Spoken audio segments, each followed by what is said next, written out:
welcome back to my channel. Today I am here to give you a little quick tutorial slash a few tips about photographing your design work or your artwork to put in your portfolio. The first tip that I'm going to give you is that in your photos, your work is really, you want that to be the hero. So you don't want the background to be too chaotic or have too many distracting things in there. So the idea with the background is to just keep it simple and keep it plain, non-disruptive, and also like a hard surface is really good to work on. Like a hard, flat surface that you can put behind your work or that you can have behind your work that's going to make your design or your artwork stand out, because that's the point. We want to make your artwork and your design look as good as it can. So I will often use a white piece of paper either on the carpet or on a table or somewhere that's flat. I don't have a lot of flat white surfaces in my house, so I just use big sheets of white paper. You can use shiny paper, matte paper, textured paper, or you can use a desk or a table or a bench top or anything that's kind of like a hard flat surface. You kind of probably don't want anything too shiny because you don't want the light to reflect off and get in the way, but just anything along those lines is going to work. For me it's paper, just because I don't have the right surface, but for you, you might have a big white desk or a big black desk. I tend to go for white because it's very neutral, it's light and bright, and that's the kind of aesthetic that I want to go for. I want my work to be quite minimal and white. You can see this whole framing is very white and clean, and that's what I'm into. So, and it also just again makes your work stand out well. So I would recommend finding that good surface that you can use to take those photos. So when thinking about your photos, I would recommend trying to think in advance about the type of shots that you want to get. For example, I've photographed a lot of books and a lot of print things because I do a lot of typographic print work, and so that's what I photograph a lot. And so for that, I want to give like a straight on shot of that work, probably with a good amount of space around it. And I want that shot so that people can get the context. So the first shot generally on my portfolio is like a full shot of that piece of work. So it's usually the front cover or the full poster or a full shot of the logo or whatever it might be. It will usually just be like a full shot of that piece of work, because when people come onto your site or see your printed portfolio, it's good to give them an idea of what this piece of work actually is, because if you're too close in straight away and you have nothing else to show what it is, then people might not understand that it's a book or not understand it's a postcard or a poster or whatever it might be. So having at least one, probably only just one, is all you need. Full frame shot of your work is a great start, but then it's important to show a range of images that give an idea of the whole breadth of the work. So for example, in a book of mine that I've photographed, there are some key types of design that I've implemented in that work that I really want to show off. And so I'm going to make sure that I have a variation of shots that tell the story of the work. And so I want to give the viewer the best understanding of what they're looking at without having the actual artifact there. So I'm going to show them the best bits, I'm going to show them the bits that explain what they're looking at, and give them a variation so that they can see how much work you've put in, they can see your breadth of talent, your breadth of skills that you've used throughout this piece of work. Yeah, I would recommend having a think about that before. Take your piece of work, look at it, think about what bits are the most important, what bits are the best, which bits are you the most proud of, because if you're going to be going to an interview or something like that, a lot of the times they're going to ask you about pieces in your portfolio, and you want to be able to be passionate about the photos that are there and say, that's my favorite part of that piece of work, or I'm so proud of that piece, and you can explain why. But if you're photographing the worst parts, it's probably not a good idea. I would definitely recommend photograph the best parts and the parts that you're the most proud of, because that's what you want to be showing off. So I'm not going to give you a full-blown camera lesson, because that's a whole other, like, I could do a whole YouTube channel probably dedicated to that, and I'm sure that there are amazing channels dedicated to teaching you about photography.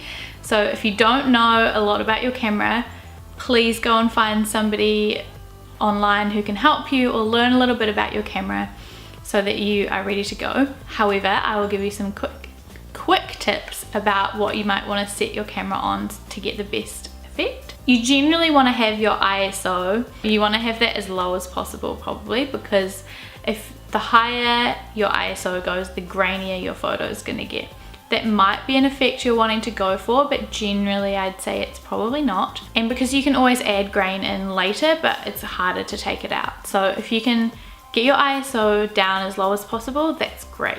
You don't want it too low that it's too dark, but you want it low enough that you can still see your work, but it's not going to get too grainy. You want to get your shutter speed as fast as you possibly can, because that's going to make your photos crisper and clearer and sharper.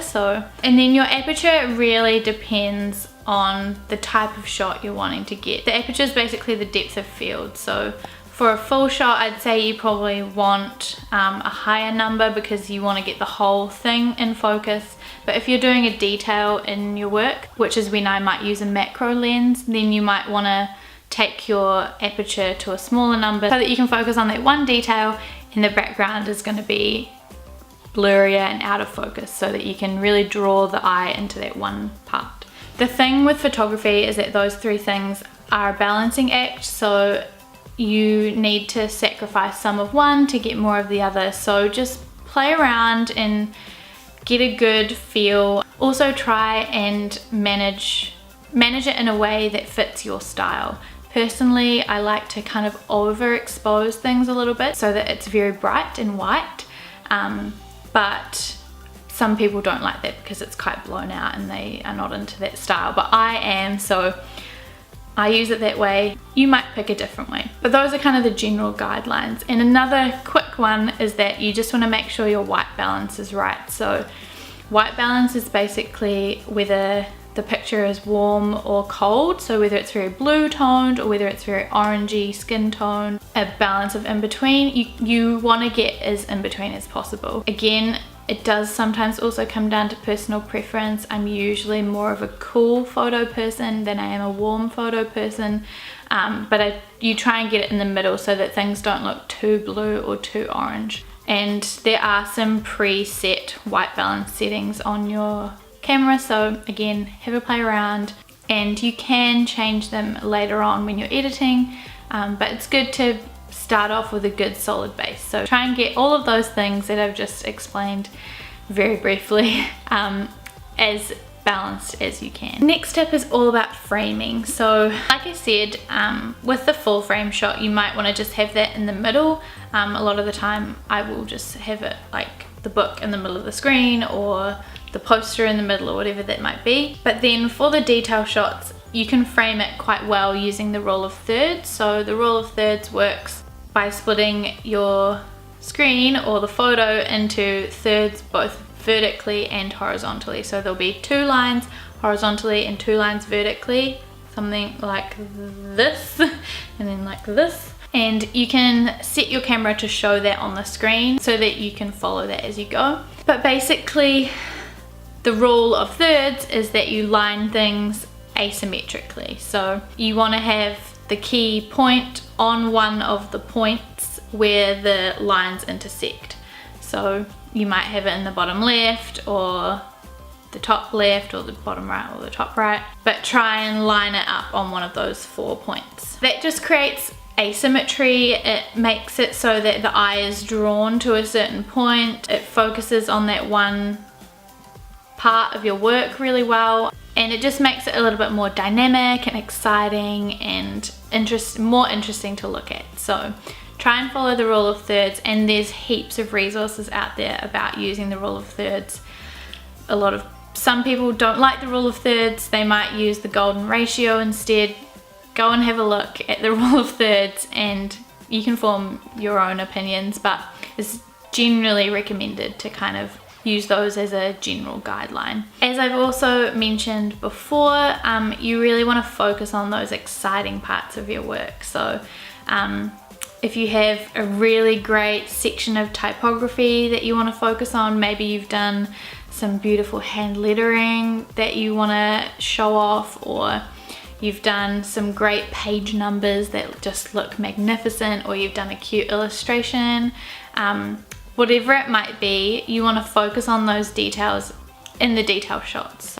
So that's when you'll use your either manual focus or autofocus to zoom in on those parts, and if you're using a lower aperture, then you'll make it so that that part is really in focus and everything else might be really blurry in the background or less in focus, and that will draw the attention to that amazing piece of work that you've done. Even if it's just a tiny little gem in the middle of a whole piece of work, you want to focus on that because you're trying to sell your work.